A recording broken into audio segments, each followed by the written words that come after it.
আজকে আমাদের টপিক হচ্ছে প্রিপোজিশন ইন ভার্সেস ইনসাইড। ঠিক আছে, তো ইন মানে আমরা কি জানি? ইন মানে ভেতরে,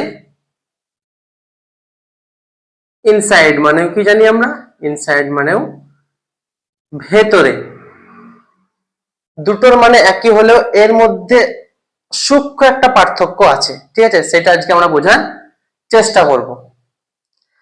তো একটা বাক্য লিখছি আমি, he is in the house. আর একটা বাক্য লিখছি আমি, he is inside the house. এই বাক্যের মধ্যে কোনটা ঠিক? এই ইনটা ঠিক না ইনসাইড ঠিক? ঠিক আছে, তো বাক্যের মধ্যে এই ইন আর ইনসাইড দুটোই ঠিক। তাহলে পার্থক্যটা কোথায়? পার্থক্যটা হচ্ছে এইখানে, যে ইন বলতে সাধারণ অর্থে থাকা বোঝায়। তাহলে he is in the house বলতে সাধারণভাবে বলছে সে বাড়িতে আছে। আর এইখানকার পার্থক্যটা কি হচ্ছে? He is inside the house, সে বাড়ির মধ্যে আছে। এই দুটোর মধ্যে পার্থক্য হচ্ছে এইটুকু জায়গায়, যেটা সাধারণ অর্থে বোঝাচ্ছে আর এইটাতে একটুকু হলেও দেখো জোরপূর্বক বোঝাচ্ছে। আমি জোর দিয়ে বলছি সে বাড়ির মধ্যে আছে, যখন আমি জোর দিয়ে বলবো একটুকু তখন হবে ইনসাইড, আর যখন সাধারণ অর্থে বলবো তখন হবে ইন। এরকমই আমরা জানি একটা রুম, একটা রুম, ঠিক আছে, এই রুমের মধ্যে যদি থাকা বোঝায় আমি ইন ব্যবহারও করতে পারি, আবার ইনসাইড ব্যবহার করতে পারি। ঠিক আছে, এবার শুধুমাত্র ইনসাইড এই জায়গার ক্ষেত্রে আমি ইনসাইড ব্যবহার করব কখন? যখন পরিসরটা বা সীমাটা আবদ্ধ থাকবে এবং ইনের তুলনায় একটুকু ছোট হবে। যেমন যেমন the pencil is in না inside the box। কোনটা হবে? ইন হবে না ইনসাইড হবে? তো এই রকম ক্ষেত্রে আমরা কি করব? ইনসাইড করব। কারণটা কি?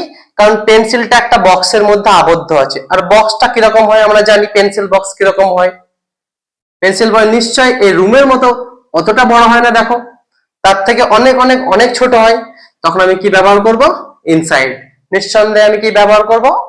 ইনসাইড। আর রুমের ক্ষেত্রে আমি কি বললাম? যদি নর্মাল ভাবে থাকা বোঝায় সে রুমের মধ্যে আছে, ক্যাজুয়ালি বলছি আমি, আর আমি জোর দিয়ে বলছি আমি নিশ্চিত যে সে রুমের মধ্যেই আছে, আমার কথার মধ্যে একটুকু হলেও জোর বোঝাবে, তখন আমি ব্যবহার করব হি ইজ ইনসাইড দ্য হাউস। ঠিক আছে, তো একটা বাক্য লিখছি আমি, it is cold outside. It is cold outside, so stay inside. যখন বিপরীত কিছু বোঝাবে, এখানে দেখো আউটসাইড আছে, যখন বিপরীত বলা থাকবে আউটসাইডের বিপরীতে ইনসাইড, যদি বিপরীত বলা থাকে তখন কিন্তু আমি কি করব? ইনসাইড। যদি বিপরীত তথ্য দেয়, তাহলে ইট ইজ কোল্ড আউটসাইড, বাইরে হচ্ছে ঠান্ডা, তাই কি করতে বলছে এখানে? ভেতরে থাকতে বলছে। থাকতে বলছে মানে একটু আমাকে দেখো জোর দিয়ে হয়তো বলছে যে বাইরে খুব ঠান্ডা, তাই আমাকে কোথায় থাকতে হবে? ভেতরে থাকতে হবে। এই বলার মধ্যে একটুকু আমার মনে হচ্ছে দেখো জোর বোঝাচ্ছে, তখন আমি কি বসাবো? ইনসাইড বসাবো, তখন কিন্তু ইন বসাবো না। ইন যদি বসাই তাহলে বাক্যটা কি হয়ে গেল? দুর্বল ভাবে বলা হয়ে গেল। আর ইনসাইড বলতে একটুকু জোরে বলা, একটুকু জোর পূর্বক বলা, একটুকু জোর দিয়ে বলা। ঠিক আছে, আর একটা নিয়ম বলছি আমি, শরীরের ভেতরের, শরীরের ভেতরের কোনো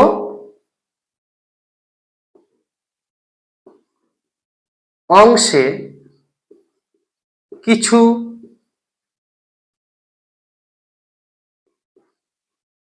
অনুভব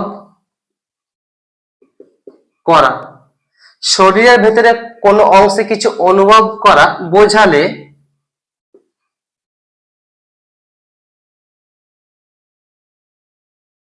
কি বসাবো আমরা? ইনসাইড বা ইন দুটোই বসতে পারে। ইনসাইড বা ইন দুটোই বসতে পারে। এবার দেখব কখন ইনসাইড বসবে কখন ইন বসবে। তো একটা বাক্য লিখছি, হি ফেল্ট সে অনুভব করেছিল, পেন ব্যথা সে অনুভব করেছিল ব্যথা, ইনসাইড সে অনুভব করেছিল ব্যথা ইনসাইড সে ভেতরে ব্যথা অনুভব করেছিল। এবার কোথায় ব্যথা অনুভব করেছিল সেটা কিন্তু এখানে বললো না। এবার আরেকটা লিখছি, he felt pain in the stomach সে পেটে ব্যথা অনুভব করেছিল। যখন আমি কোনো অঙ্গের কথা উল্লেখ করব যে কোথায় ব্যথা হচ্ছিল তখন আমি কি বসাবো? তখন বসাবো ইন। আর যখন আমি কোনো অঙ্গের কথা উল্লেখ করব না যে কোথায় ব্যথা হচ্ছিল, এখানে বললাম শুধু হি ফেল্ট পেন ইনসাইড সে ভেতরে ব্যথা অনুভব করছিল, কোথায় ব্যথা অনুভব করছিল সেটা কিন্তু এখানে বলেনি। যদি অঙ্গের নামটা বলে দেয় তখন আমি কি ব্যবহার করব? ইন। আর যদি অঙ্গের নামটা না বলে দেয় তাহলে কি ব্যবহার করব? ইনসাইড। ঠিক আছে, বা এইটুকুর মধ্যে একটা সূক্ষ্ম পার্থক্য আছে। যদি আমাকে জোর দিয়ে বলে দেয়, ব্যাখ্যাটা যদি খুব গভীরে হয়, যেমন এখানে বাক্যটা লিখেছি he felt pain in the stomach, ঠিক আছে। এবার এখানে আবার লিখছি আমি he felt pain inside the stomach, তাহলে ইনও ঠিক হবে ইনসাইডও ঠিক হবে। কেন ঠিক হবে? কারণ এই যে স্টোম্যাকে ব্যথাটা একেবারে গভীরে বোঝাবে। এখানে যদি ব্যথাটা খুব তীব্র হয় বা ব্যথাটা স্টোম্যাকের আমি যদি বুঝতে পারি যে একেবারে গভীরে হচ্ছে তখন আমি বসাবো ইনসাইড। আর এখানে যখন নর্মাল ভাবে শুধুমাত্র পেটে ব্যথা করছে, নর্মাল ভাবে বলছি পেটে ব্যথা করছে, তখন আমি বসাবো ইন।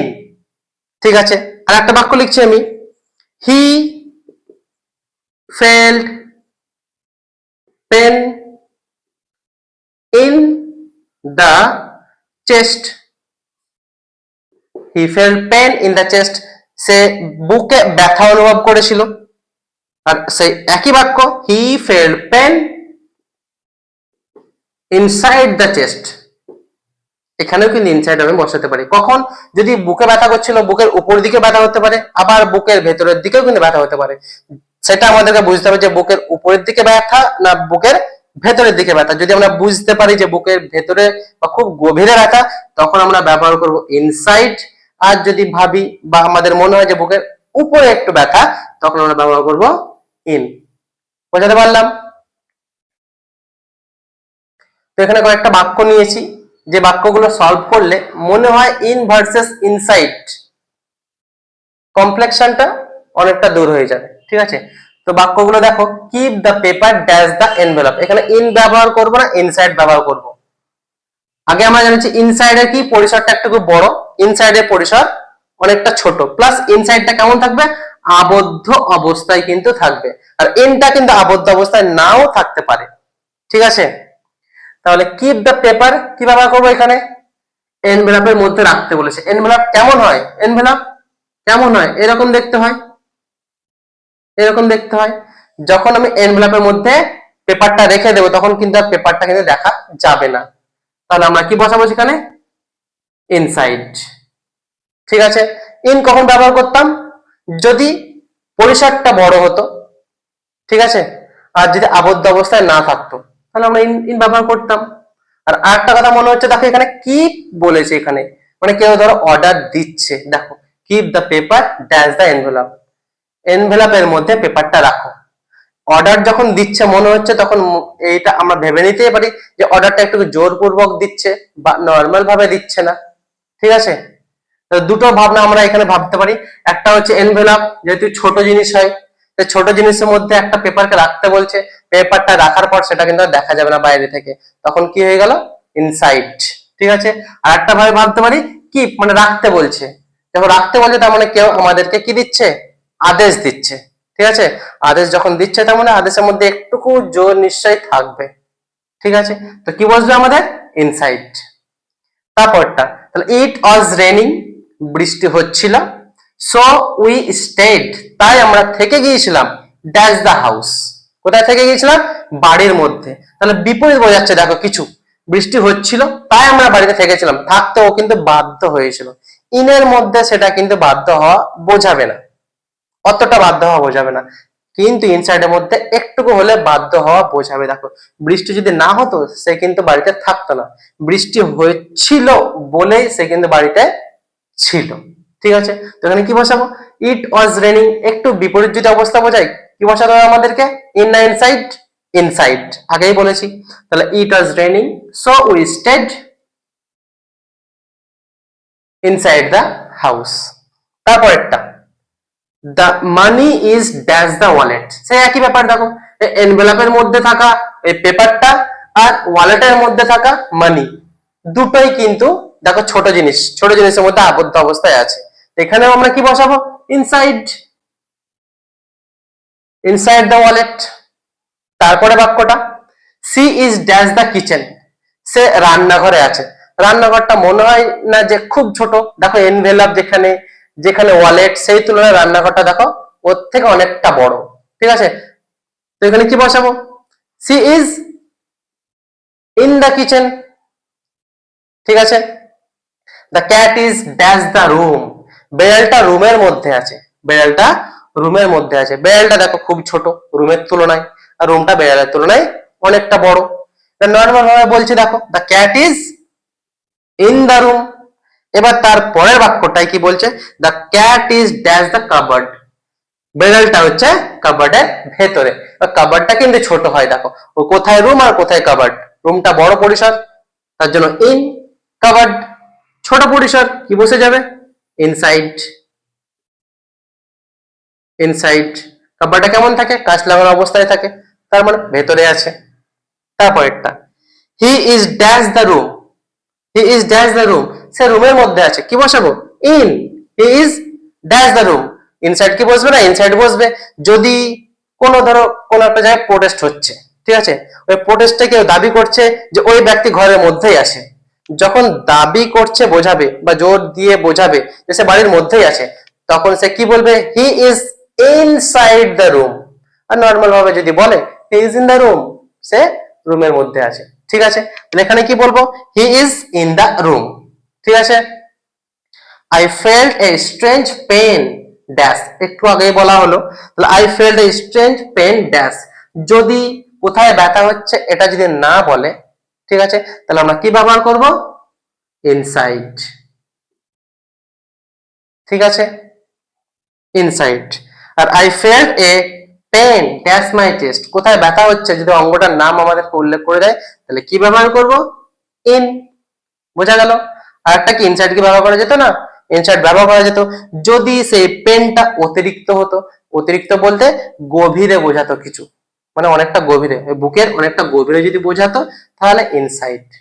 যেহেতু এখানে গভীরে বলেছে না বলেনি সেটা বোঝা যাচ্ছে না, কিন্তু আমরা এই দুটোর মধ্যে পার্থক্যটা কি দেখবো, যে এখানে অঙ্গের নামটা দেওয়া নেই তার জন্য ইনসাইড বসেছে, আর এইখানে অঙ্গের নামটা দেওয়া আছে তাই আমাদের কি বসিয়েছি, আমরা ইন বসিয়েছি। ঠিক আছে, বোঝাতে পেরেছি, থ্যাংক ইউ।